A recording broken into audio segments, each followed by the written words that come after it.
Mi nombre es Gustavo Reyes, tengo 66 años y durante 3 décadas fui el cajero automático de mi familia. Cada vez que alguien necesitaba dinero para cualquier cosa, me llamaban. La entrada de la universidad de mi hija, yo pagaba. El auto nuevo de mi yerno, yo prestaba. Las vacaciones familiares, yo financiaba.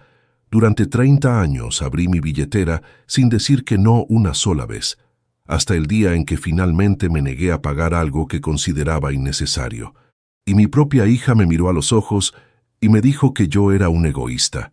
Esa palabra fue la gota que derramó el vaso, porque después de dar todo durante toda mi vida, ser llamado egoísta por finalmente poner un límite me hizo tomar la decisión más radical de mi existencia. Vendí mi casa y me fui a vivir mi vida sin tener que darle explicaciones a nadie. Imagínate la escena. Después de trabajar 45 años como gerente de una empresa de transportes, después de ahorrar cada peso para asegurarme de que mi familia nunca pasara necesidades, después de decir que sí a cada pedido durante décadas, finalmente digo que no a pagar unas vacaciones caras en Europa y en lugar de comprensión recibo insultos. Me dicen que soy egoísta, que no pienso en la familia, que tengo plata guardada y no quiero compartir. Como si todo lo que había compartido durante 30 años no contara para nada. Esa noche, mientras mi hija me gritaba por teléfono llamándome viejo avaro, tomé una decisión que cambiaría todo para siempre. Pero antes de contarte cómo les demostré que un egoísta de verdad no comparte nada, necesito llevarte al principio, porque para entender por qué lo que hice después fue tan devastador para mi familia, tenés que saber quién soy yo y cómo me convertí en el banco familiar. Escucha esta historia hasta el final y contame qué harías vos en mi lugar. Y decime desde qué ciudad me estás escuchando, porque algo me dice que hay muchos padres en el mundo que van a entender el cansancio de nunca poder decir que no.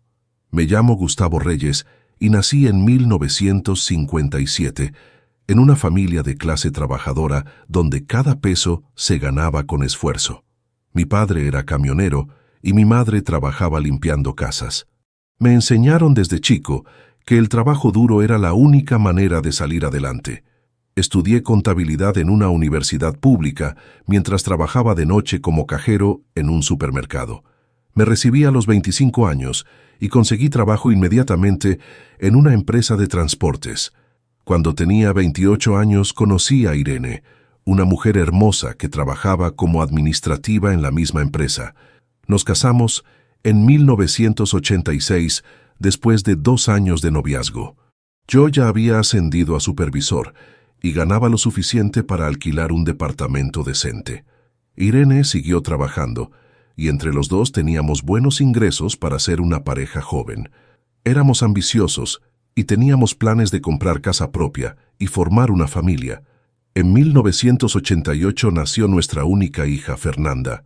Decidimos que Irene dejaría de trabajar temporalmente para cuidar al bebé durante los primeros años. Eso significaba que yo tenía que ser el único proveedor de la familia. Trabajé como loco durante esos años. Acepté turnos extra, trabajé los fines de semana, tomé todos los proyectos especiales que me ofrecían, todo para asegurarme de que mi familia no necesitara nada. Fernanda creció en un hogar donde nunca le faltó nada. Le pagamos el mejor colegio privado que pudimos costear. Clases de ballet, de piano, de inglés, ropa de marca, juguetes caros, vacaciones todos los veranos. Irene y yo nos sacrificábamos en muchas cosas para darle a nuestra hija todo lo que nosotros no habíamos tenido de chicos. Pensábamos que estábamos siendo buenos padres. Tal vez nos equivocamos mimándola demasiado. Cuando Fernanda tenía 15 años, pasó algo que cambió mi vida económicamente. La empresa donde trabajaba fue comprada por una corporación más grande. Hubo reestructuraciones y yo, que ya era gerente para ese entonces, recibí una oferta muy buena. Me ofrecieron un puesto de gerente regional, con un salario que era el triple de lo que ganaba. Era una oportunidad que no podía rechazar. Acepté inmediatamente. Con ese nuevo salario, nuestra vida cambió drásticamente. Compramos una casa grande en un barrio exclusivo. Cambiamos a Fernanda a un colegio aún más caro. Compramos 2 autos nuevos. Irene volvió a trabajar, no porque lo necesitáramos económicamente, sino porque quería tener su propia independencia. Entre los dos teníamos ingresos muy buenos y podíamos darnos lujos que antes solo soñábamos, pero con el dinero también vinieron las expectativas. Fernanda se acostumbró a tener todo lo que pedía. Quería el último modelo de teléfono. Lo tenía. Quería ropa de diseñador, se la comprábamos. Quería ir a fiestas caras, le dábamos el dinero. Nunca aprendió el valor real del dinero, porque nunca tuvo que trabajar para conseguir nada. Todo se lo dábamos nosotros sin que ella hiciera ningún esfuerzo. Cuando Fernanda cumplió 18 años y entró a la universidad, las cosas se intensificaron. Estudió diseño de moda en una universidad privada carísima. La matrícula era una fortuna, pero yo la pagaba sin quejarme porque quería que mi hija tuviera la mejor educación posible. También le alquilé un departamento cerca de la universidad porque decía que necesitaba independencia. Le compramos muebles, electrodomésticos, le pagábamos los gastos mensuales. Era como mantener dos casas. Durante la universidad, Fernanda conoció a Marcos, un muchacho que también estudiaba diseño. Venía de una familia rica y estaba acostumbrado a un nivel de vida alto. Cuando empezaron a salir, Fernanda empezó a pedir aún más dinero. Que si tenían que ir a tal restaurante, que si necesitaba tal vestido para un evento, que si tenían que viajar a tal lugar. Y yo, como el padre que quería hacer feliz a su hija, seguía dando. Fernanda y Marcos se casaron cuando ella tenía 24 años. Yo pagué la boda entera. Fue una ceremonia enorme y carísima en un salón exclusivo. Más de 200 invitados, menú gourmet, banda en vivo, luna de miel en el Caribe.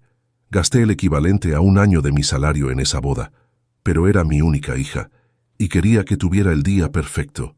Irene me decía que estaba gastando demasiado, pero yo insistía en que valía la pena.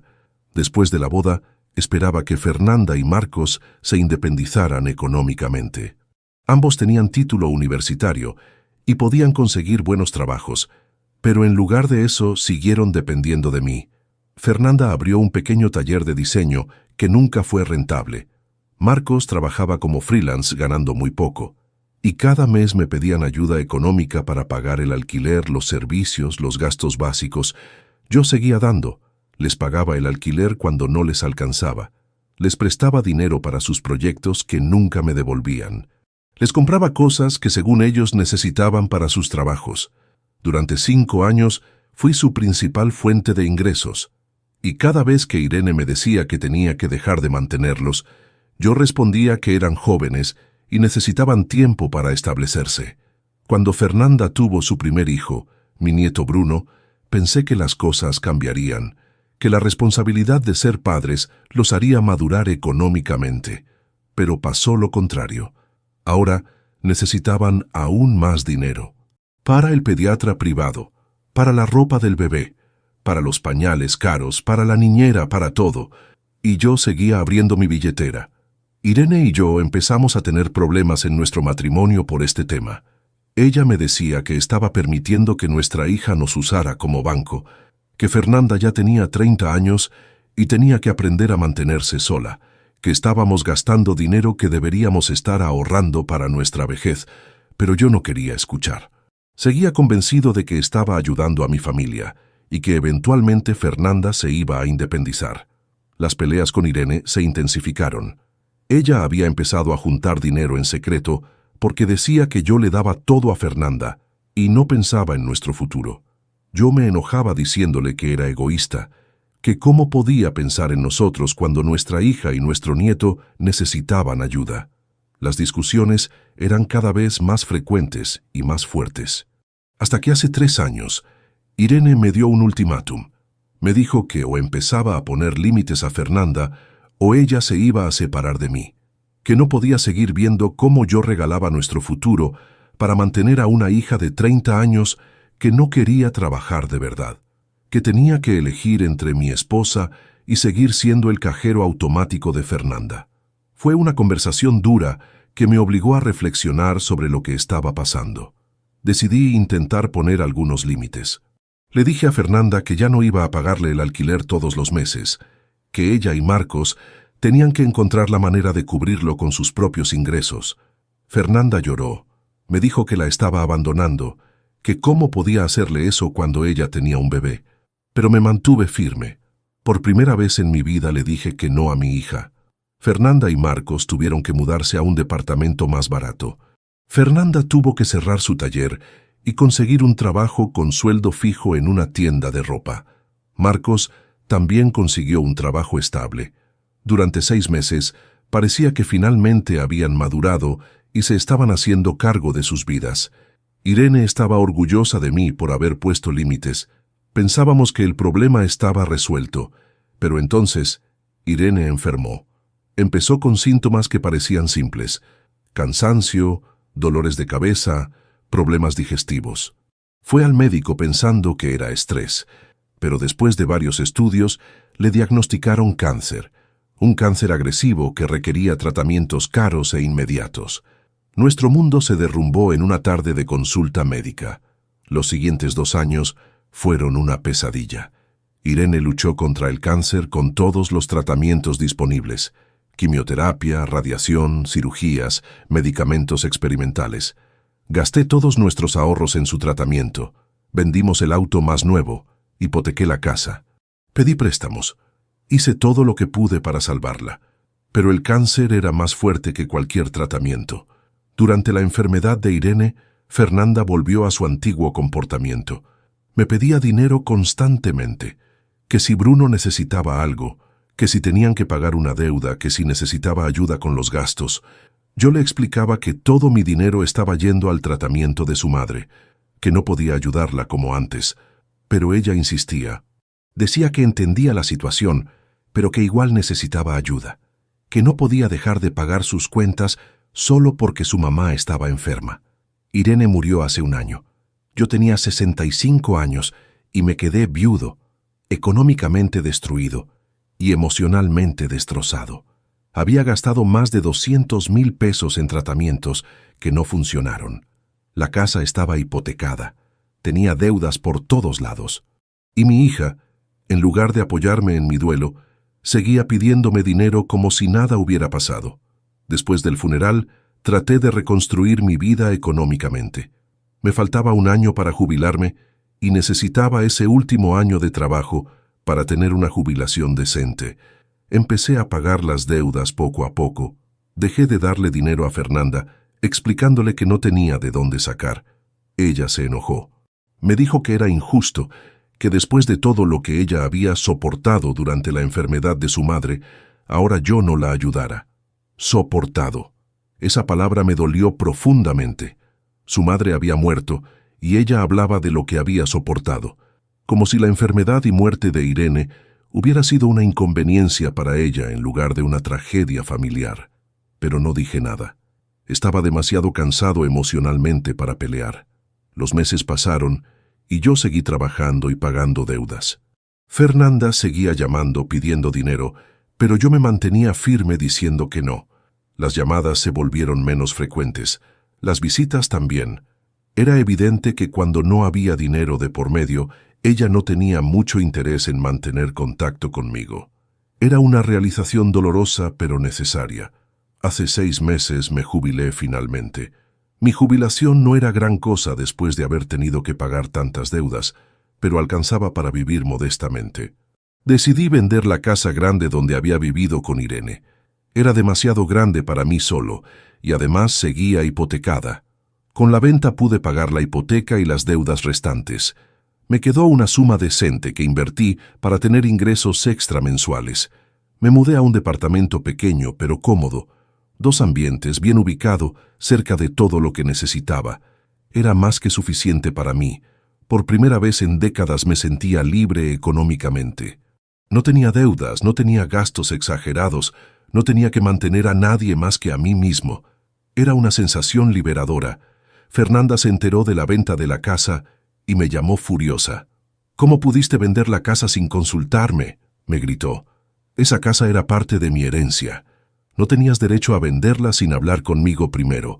Le expliqué que la casa estaba hipotecada y que tuve que venderla para pagar deudas. Que no quedaba nada de herencia porque todo se había gastado en el tratamiento de su madre y en mantenerla a ella durante años. No me creyó. Estaba convencida de que yo había vendido la casa y tenía el dinero guardado. Me acusó de ser egoísta, de pensar solo en mí, de no importarme el futuro de ella y de mi nieto. Le dije que con lo que quedó de la venta me había comprado este departamento y había invertido un poco para tener ingresos extra, que no había ninguna fortuna escondida. Pero ella no me escuchaba. Las cosas llegaron al punto de quiebre hace 3 meses. Fernanda me llamó con una propuesta. Ella y Marcos querían hacer un viaje a Europa con Bruno, un viaje de 3 semanas, visitando varios países. Me explicó que iba a costar alrededor de 20,000 pesos y me pidió que se lo pagara. Como regalo anticipado de cumpleaños, dijo, como compensación por todos los años que había tenido que soportar la enfermedad de su madre. Le dije que no, que 20,000 pesos era demasiado dinero, que si querían viajar tenían que ahorrarlo ellos mismos, que yo no iba a financiar unas vacaciones de lujo cuando ellos podían usar ese dinero para cosas más importantes. Fernanda se enfureció. Me dijo que yo tenía dinero guardado y que era un egoísta por no compartirlo, que qué clase de padre niega a su hija unas vacaciones familiares. Egoísta. Esa palabra me golpeó como un martillo. Después de 30 años dándole todo lo que pidió, después de gastar una fortuna en su educación, su boda, su manutención, después de sacrificar mi matrimonio y mis ahorros para complacerla, me llamaba egoísta porque finalmente había dicho que no a algo completamente innecesario. Algo se rompió dentro de mí en ese momento. Le dije cosas que había estado guardando durante años.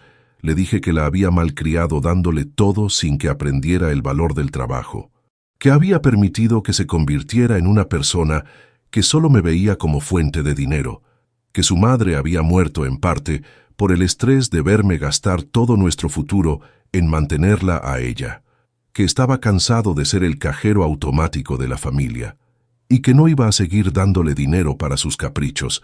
Fernanda me gritó que yo era un padre horrible, que ella me había dado un nieto y que yo le debía todo por eso, que tenía derecho a disfrutar de la vida y que yo era egoísta por no ayudarla. Me dijo que si no le daba el dinero para el viaje, ella cortaría toda relación conmigo, que no volvería a ver a mi nieto, que estaba muerto para ella, y colgó el teléfono. Esa noche no pude dormir. Las palabras de Fernanda daban vueltas en mi cabeza. Me estaba amenazando con quitarme a mi nieto si no le daba dinero. Estaba usando a Bruno como rehén emocional para manipularme. Y me di cuenta de algo terrible. Que esta era la relación que yo había creado con mi hija. Una relación transaccional donde mi valor como padre se medía en cuánto dinero le daba. A la mañana siguiente tomé una decisión.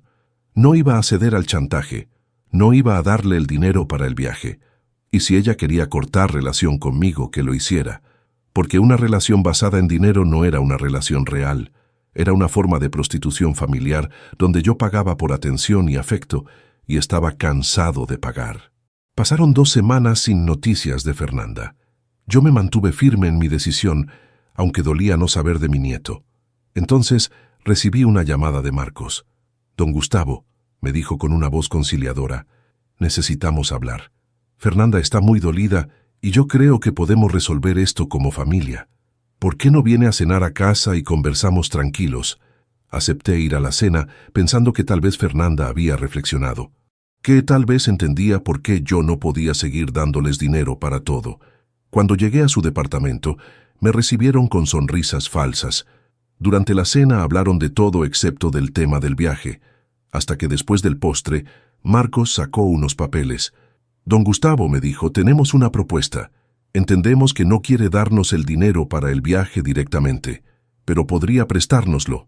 Firmamos un documento donde nos comprometemos a devolverle el dinero en cuotas mensuales. Así usted está protegido legalmente, y nosotros podemos hacer el viaje. Es una solución donde todos ganan». Los miré a los dos. Fernanda tenía esa cara esperanzada de niña que siempre ponía cuando quería algo. Marcos tenía los papeles listos para que yo firmara. Habían planeado toda esta cena como una trampa para convencerme, y me di cuenta de que nunca iban a cambiar, que iban a seguir pidiéndome dinero de cualquier manera posible hasta que yo muriera o hasta que no tuviera más nada que darles. Les dije que no que no iba a prestarles dinero que sabía que nunca me iban a devolver, que si querían viajar, tenían que ahorrarlo con su propio trabajo. Fernanda explotó. Me gritó que yo era un egoísta de mierda, que había vendido la casa que era su herencia y que ahora me negaba a ayudarla cuando ella lo necesitaba, que ojalá me muriera solo y abandonado, porque eso era lo que merecía. Marcos trató de calmarla, pero ella seguía gritando. Me levanté de la mesa y me fui sin decir palabra.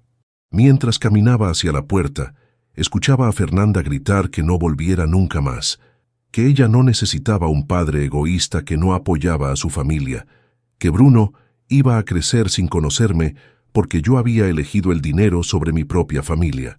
Sus palabras me dolían profundamente, pero también me daban claridad. Claridad sobre lo que realmente era nuestra relación. Esa noche tomé la decisión más radical de mi vida.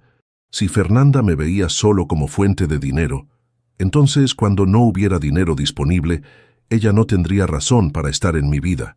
Y en lugar de esperar pasivamente a que eso pasara, yo iba a acelerar el proceso. Iba a eliminar completamente la posibilidad de que me siguiera usando como cajero automático. Iba a vender todo y a vivir mi vida sin tener que darle explicaciones a nadie. Al día siguiente, hablé con un asesor financiero. Le expliqué mi situación y le pregunté cuál era la mejor manera de proteger mis bienes de una hija que me veía como herencia ambulante. Me sugirió varias estrategias legales. Podía poner el departamento a nombre de un fideicomiso. Podía donar mis inversiones a organizaciones de caridad. Podía gastar todo en experiencias que me dieran felicidad real en lugar de guardarlo para que Fernanda lo heredara. Decidí hacer algo diferente. Vendí el departamento que acababa de comprar. Con ese dinero más el de las inversiones, tenía una suma considerable. Aproximadamente 150,000 pesos. Era todo lo que me quedaba después de una vida entera de trabajo, y decidí que iba a usarlo para vivir mis últimos años como yo quisiera, sin tener que pensar en herencias o en hijos ingratos.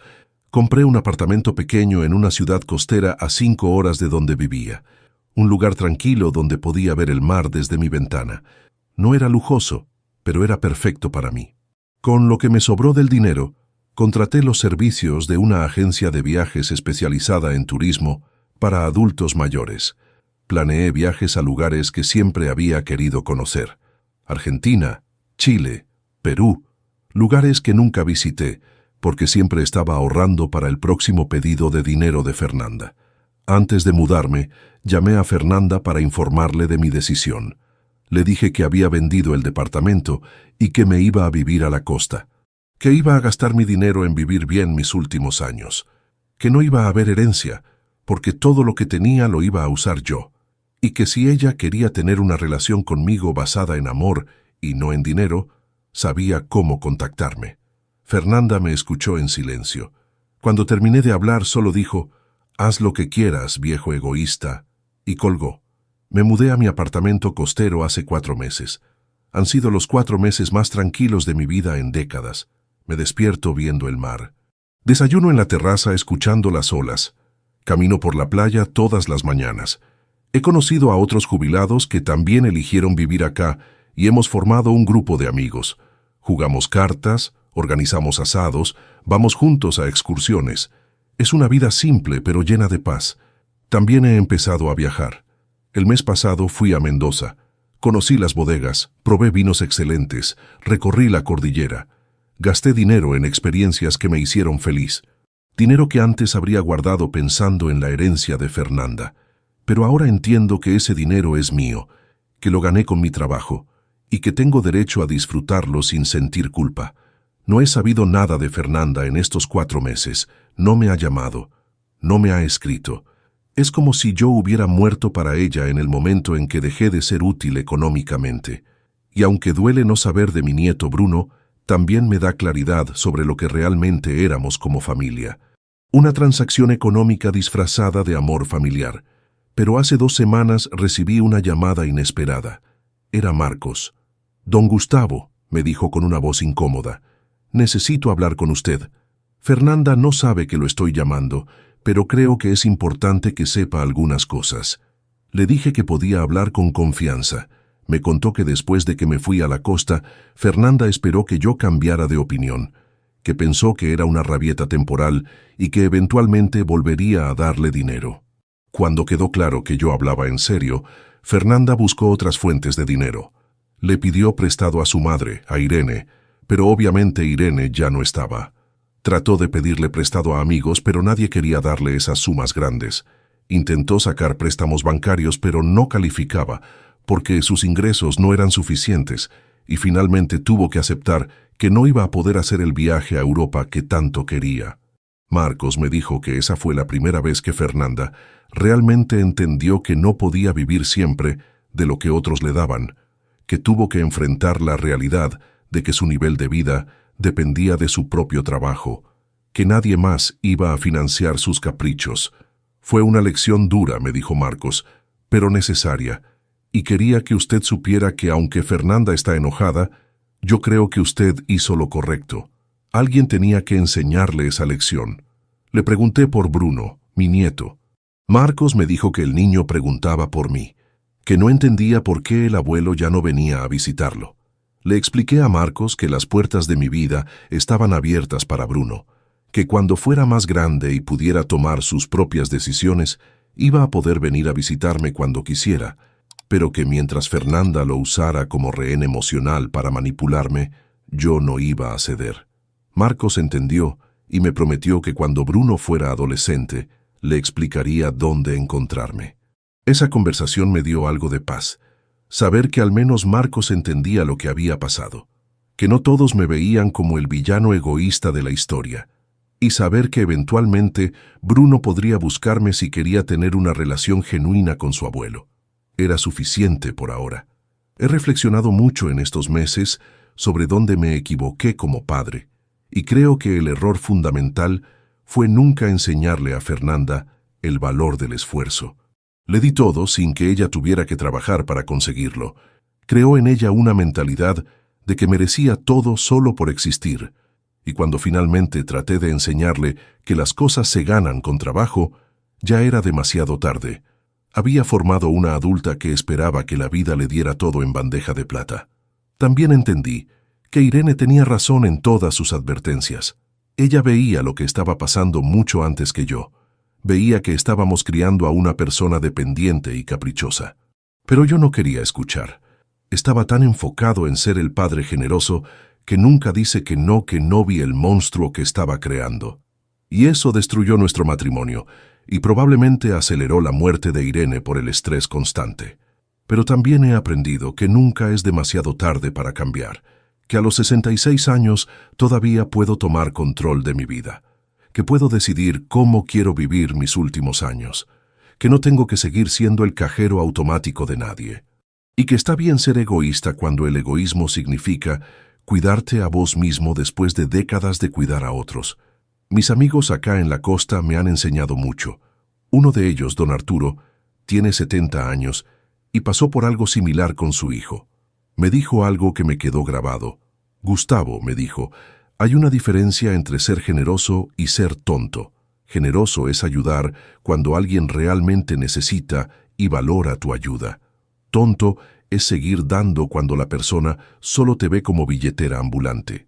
Vos fuiste tonto durante 30 años. Ahora finalmente estás siendo inteligente. Tienes razón, fui tonto, pero ahora estoy aprendiendo a ser inteligente, a valorar mi propio bienestar, a gastar mi dinero en cosas que me dan felicidad real, a vivir sin la carga constante de expectativas económicas de otros. Es liberador de una manera que no puedo describir completamente con palabras. El próximo mes voy a viajar a Bariloche. Voy a conocer los lagos, las montañas, los bosques. Voy a gastar dinero en un viaje que me va a dar memorias hermosas. Dinero que Fernanda probablemente habría gastado en cosas frívolas si yo se lo hubiera dado. Pero ahora, ese dinero está creando experiencias valiosas para mí, y no me siento culpable por eso. También he empezado a hacer trabajo voluntario en un comedor comunitario local. Ayudo a servir comida a familias que realmente necesitan ayuda. Es gratificante de una manera muy diferente a dar dinero a Fernanda, porque la gente que ayudo en el comedor realmente necesita la ayuda. No son personas que quieren lujos que no se han ganado. Son personas pasando por momentos difíciles que valoran genuinamente cualquier ayuda que reciben. Una de las madres que viene al comedor me dijo algo hace unos días que me hizo reflexionar. Don Gustavo, me dijo, usted es un ángel. Mi familia estaba pasando hambre y este comedor nos salvó. Personas como usted que donan su tiempo son bendiciones. Sus palabras me conmovieron porque eran genuinas. Ella valoraba mi ayuda porque realmente la necesitaba. No como Fernanda, que pedía dinero para caprichos y después me insultaba cuando decía que no. He pensado en escribirle una carta a Fernanda.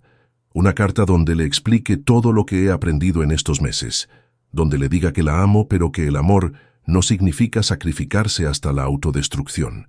Donde le explique que si algún día quiere tener una relación real conmigo, basada en afecto genuino y no en transacciones económicas, yo voy a estar acá. Pero todavía no he escrito esa carta. Tal vez nunca la escriba. Tal vez algunas cosas es mejor dejarlas sin decir. Lo que sí sé es que tomé la decisión correcta. Vender todo y empezar una vida nueva fue radical, fue doloroso. Significó aceptar que la relación con mi hija era disfuncional y posiblemente irreparable, pero también me liberó. Me dio la oportunidad de vivir mis últimos años en paz, de gastar mi dinero en mí mismo sin sentir culpa, de conocer gente que me valora por quien soy y no por lo que puedo darles. A los 66 años he aprendido que la familia no siempre es lo que pensamos que debería ser, que a veces las personas que más amamos son las que más nos lastiman, que decir que no te hace egoísta cuando has dicho que sí durante 30 años, y que cuidarte a vos mismo después de cuidar a otros toda tu vida no es egoísmo, es supervivencia. Si Fernanda algún día entiende lo que pasó y quiere reconstruir nuestra relación, yo voy a estar dispuesto. Pero va a ser una relación diferente, una relación donde ella me vea como persona y no como banco, una relación donde haya límites claros y respeto mutuo. Si no puede aceptar eso, entonces prefiero vivir en paz sin ella. Porque he descubierto que la soledad tranquila es mejor que la compañía tóxica. Y a vos que me escuchaste hasta acá, te digo algo. Si estás en una situación donde alguien en tu familia te está usando económicamente, donde cada conversación termina siendo un pedido de dinero, donde te hacen sentir culpable por finalmente decir que no lo toleres más. Pone límites. Deféndete.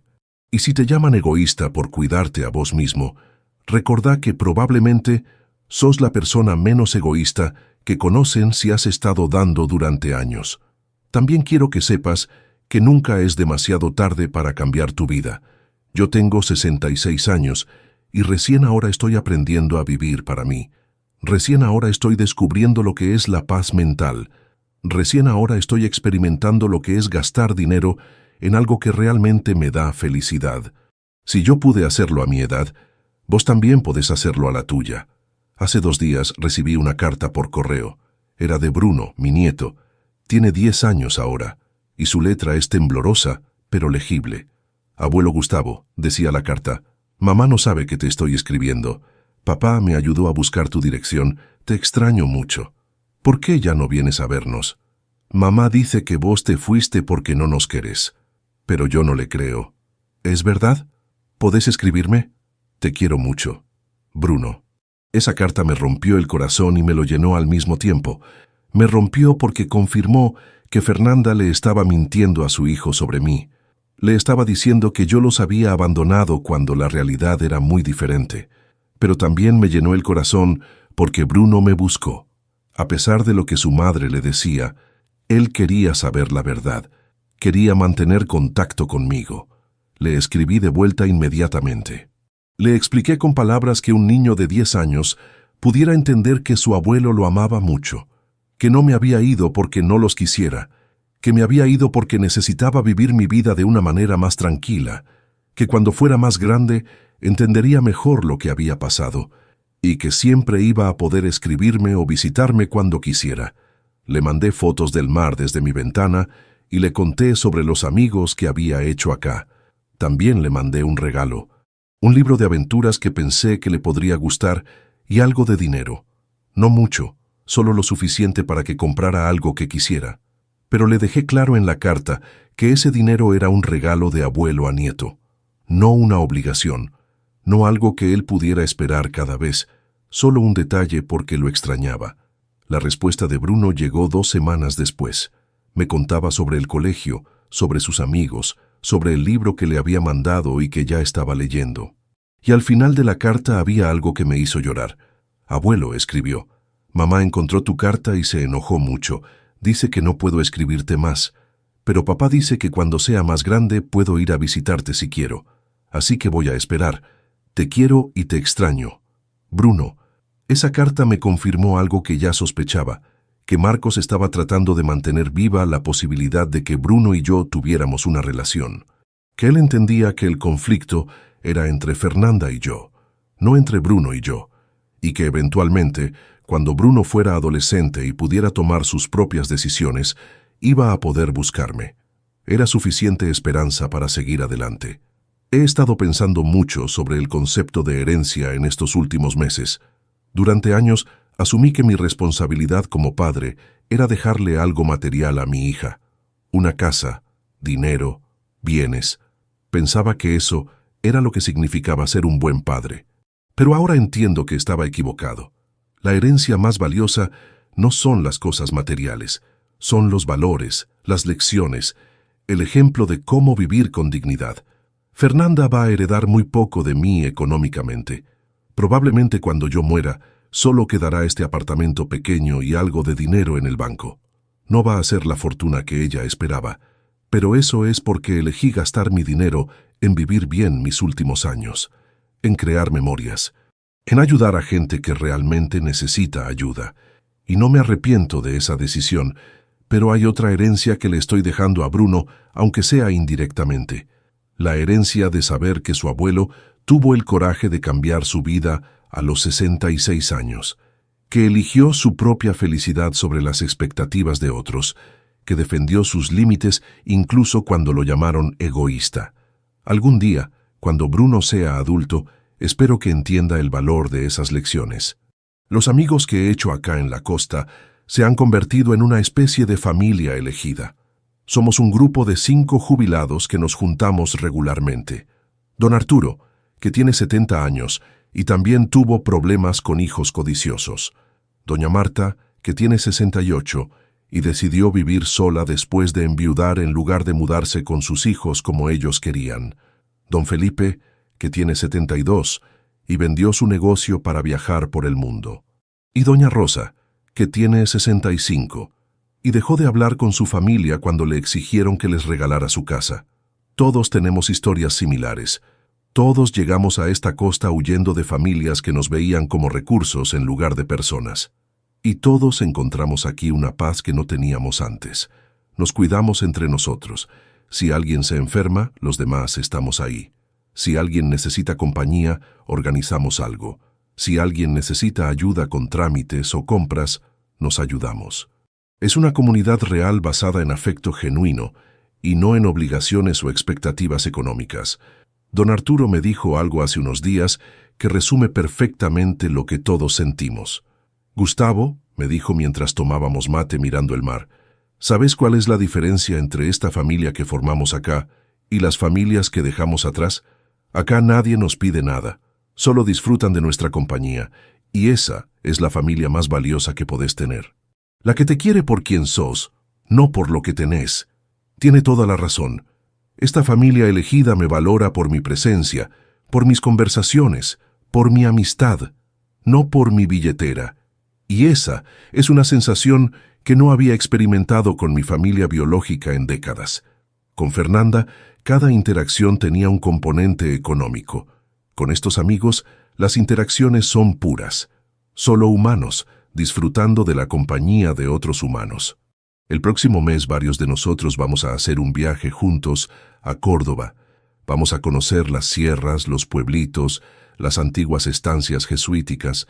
Es un viaje organizado por una agencia que se especializa en turismo para mayores. Va a ser una semana de risas, de conocer lugares nuevos, de crear memorias con gente que realmente aprecia mi compañía, y voy a gastar mi dinero en eso con alegría, sin sentir ni una pizca de culpa. He calculado cuánto dinero me queda si sigo viviendo con el ritmo actual de gastos. Si vivo hasta los 80 años, que es lo que espero con buena salud, me va a alcanzar perfectamente. Voy a poder seguir viajando, disfrutando de mi vida, ayudando en el comedor comunitario y viviendo con dignidad. No voy a dejarle mucho a Fernanda cuando muera, pero eso es una consecuencia de las decisiones que ambos tomamos. También he empezado a escribir mis memorias, no para publicarlas, sino para Bruno, para que cuando sea adulto pueda leer la historia completa de su abuelo, para que entienda quién fui realmente, y no solo la versión que su madre le contó, para que sepa que tuve una vida plena, que trabajé duro, que amé profundamente, que cometí errores, pero que al final tuve el coraje de cambiar y vivir para mí mismo. En esas memorias estoy siendo completamente honesto. Escribo sobre mis errores como padre, sobre cómo malcrié a Fernanda dándole todo sin enseñarle valores, sobre cómo ignoré las advertencias de Irene hasta que fue demasiado tarde, sobre cómo prioricé ser el padre generoso sobre ser el padre que enseña lecciones difíciles. Pero también escribo sobre mi transformación, sobre cómo finalmente aprendí a decir que no, sobre cómo recuperé mi vida. Ayer, mientras escribía, me di cuenta de algo importante, que esta historia no es solo sobre dinero, es sobre respeto, sobre dignidad, sobre saber cuándo una relación se ha vuelto tóxica y tener el coraje de alejarte incluso cuando duele. Fernanda no me respetaba, me veía como un medio para conseguir lo que quería, y yo permití eso durante 30 años, pero finalmente encontré el respeto propio suficiente para irme. A veces me pregunto qué habría pasado si hubiera puesto límites desde el principio, si cuando Fernanda era adolescente le hubiera enseñado que el dinero se gana con trabajo, que los lujos son privilegios que se consiguen con esfuerzo, que nadie te debe nada en esta vida. Tal vez tendríamos una relación diferente ahora, tal vez ella sería una persona más independiente y agradecida, pero no puedo cambiar el pasado. Solo puedo vivir el presente de la mejor manera posible. Lo que sí puedo hacer es romper el ciclo para Bruno, a través de mis cartas, de mis memorias, del ejemplo que le doy incluso a distancia. Puedo enseñarle que hay otra manera de vivir, que no tiene que ser como su madre, que puede ser una persona que valora el esfuerzo, que respeta a los demás, que no usa a la gente, y espero que cuando sea adulto, esas lecciones hayan calado en él.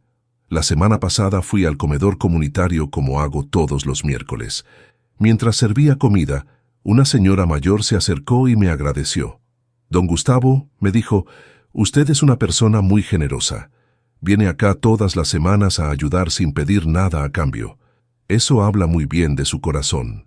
Sus palabras me hicieron reflexionar sobre la ironía de mi situación.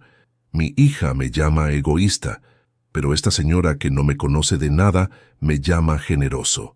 La diferencia está en las expectativas. Esta señora no espera nada de mí más allá de lo que doy voluntariamente. Aprecia mi ayuda como lo que es, un gesto de bondad. Fernanda, en cambio, siempre esperaba más. Siempre había otra cosa que necesitaba, otra cuenta que pagar, otro capricho que satisfacer. Y cuando finalmente dejé de dar, solo vio el no. No vio los 30 años de CIES, no vio todo lo que había sacrificado por ella. Solo vio que le había negado algo que quería. Esa es la naturaleza de la gente que te usa. Nunca es suficiente lo que das. Siempre hay algo más que necesitan. Y cuando finalmente pones un límite, te convierten en el villano de su historia. Pero yo ya no cargo con esa culpa. Ya no acepto ser el villano en la narrativa distorsionada de Fernanda. Yo sé quién soy. Sé lo que di. Y sé que finalmente tuve el coraje de cuidarme a mí mismo. Mis vecinos acá en el edificio son todos gente mayor como yo. Formamos una pequeña comunidad donde nos cuidamos entre nosotros. El otro día, don Luis, que vive en el apartamento de al lado, se resfrió. Yo le preparé sopa y se la llevé. No porque me lo pidiera, simplemente porque era lo correcto. Él me agradeció genuinamente y cuando se mejoró, me invitó a cenar como agradecimiento. Es una relación de dar y recibir equilibrada. Nadie se aprovecha de nadie. Eso es lo que debería ser una familia. Un sistema de apoyo mutuo donde todos dan y reciben según sus posibilidades. No un sistema donde uno da constantemente y otros solo reciben. Durante 30 años fui el único que daba en mi familia nuclear. Fernanda solo recibía. Y cuando dejé de dar, la relación se terminó porque no había nada más que la sostuviera. Eso me dice todo lo que necesito saber sobre lo que realmente éramos. He empezado a pensar en mi legado de una manera diferente. Durante años pensé que mi legado sería material. La casa que dejara, el dinero que ahorrara, los bienes que acumulara. Pero ahora entiendo que mi verdadero legado es diferente. Es el ejemplo de alguien que tuvo el coraje de cambiar su vida incluso en la vejez. Es la historia de un hombre que finalmente aprendió a valorarse a sí mismo. Es la lección de que nunca es demasiado tarde para decir que no. Ese legado tal vez no vale nada en términos monetarios, pero en términos de impacto emocional y enseñanzas de vida, vale muchísimo más que cualquier herencia material. Y ese es el legado que le estoy dejando a Bruno. No dinero, sino sabiduría. No bienes, sino valores. No cosas, sino lecciones sobre cómo vivir con dignidad. Esta mañana me desperté temprano y salí a caminar por la playa. El sol estaba saliendo y el cielo tenía esos colores naranjas y rosas que solo se ven al amanecer. Había otros caminantes matutinos, todos jubilados como yo, disfrutando de la paz del inicio del día. Y mientras caminaba sintiendo la arena bajo mis pies y el viento en mi cara, tuve un momento de profunda gratitud. Gratitud por haber tenido el coraje de cambiar mi vida. Gratitud por estos amigos nuevos que me aceptan como soy. Gratitud por este lugar hermoso donde puedo ver el mar todos los días. Gratitud por la salud que todavía tengo a los 66 años. Y sí, incluso gratitud por la situación con Fernanda, porque me obligó a hacer cambios que debería haber hecho hace décadas. No me arrepiento de haber sido generoso con mi hija durante 30 años. Esos fueron los valores que mis padres me enseñaron. Ayudar a la familia, ser generoso, compartir lo que tenés. Pero también aprendí que la generosidad tiene que tener límites. Quedar sin límites no ayuda a nadie. Que a veces la mayor generosidad es decir que no y obligar a la otra persona a madurar. Si pudiera volver atrás en el tiempo, haría muchas cosas diferentes. Le enseñaría a Fernanda desde chica el valor del trabajo. La haría conseguir empleos de adolescente para que aprendiera a ganar su propio dinero. Le pondría límites claros sobre qué cosas yo pagaba y cuáles tenía que pagar ella. La prepararía para ser independiente en lugar de dependiente, pero no puedo cambiar el pasado. Solo puedo vivir el presente de la mejor manera posible. Y el presente es bueno, mejor de lo que había sido en décadas. Tengo paz mental, tengo libertad financiera para gastar mi dinero en lo que me hace feliz, tengo amigos genuinos que me valoran, tengo un lugar hermoso donde vivir, tengo salud, tengo tiempo para disfrutar de las cosas simples de la vida, y tengo la esperanza de que algún día Bruno me va a buscar y vamos a poder tener la relación de abuelo y nieto que nos merecemos. Mañana es mi cumpleaños, voy a cumplir 67 años. Mis amigos de acá organizaron una fiesta sorpresa. No saben que don Felipe me contó sin querer, pero voy a actuar sorprendido porque sé que pusieron mucho esfuerzo en organizarla. Van a ser unas horas de risas, de comida casera, de brindis por la vida, y voy a agradecer cada minuto porque estas son las personas que eligieron estar conmigo sin esperar nada a cambio. Fernanda no me va a llamar. Lo sé. No me ha llamado en los cumpleaños anteriores desde que me fui. Probablemente ni se acuerde. Y eso está bien. Ya no espero nada de ella. Ya no me duele su ausencia como me dolía antes. He aprendido a vivir sin esa relación y he descubierto que puedo ser feliz sin ella. Es una verdad dura, pero también es liberadora. Y a vos que llegaste hasta el final de esta historia, te quiero dejar un mensaje final. Si alguien en tu vida te hace sentir culpable por cuidarte a vos mismo, si te llaman egoísta, por finalmente poner límites después de años de dar, si te usan como cajero automático y se enojan cuando dejas de darles dinero, aléjate. No importa si es tu hijo, tu hermano, tu padre, quien sea. Aléjate y construí una vida que te haga feliz. La vida es demasiado corta para pasarla siendo el banco de gente que no te valora. La vida es demasiado preciosa para desperdiciarla en relaciones tóxicas. Y nunca es demasiado tarde para empezar de nuevo. Yo empecé de nuevo a los 66 años y encontré una felicidad que no sabía que era posible. Si yo pude, vos también podés. Contame desde qué ciudad me estás escuchando, porque estas historias necesitan ser contadas para que otros sepan que no están solos en sus luchas, para que entiendan que defender tu paz mental no es egoísmo, y para que aprendan que a veces el amor más importante es el amor propio. Porque solo cuando te amás a vos mismo, podés vivir con verdadera dignidad, y esa dignidad vale más que cualquier relación basada en dinero.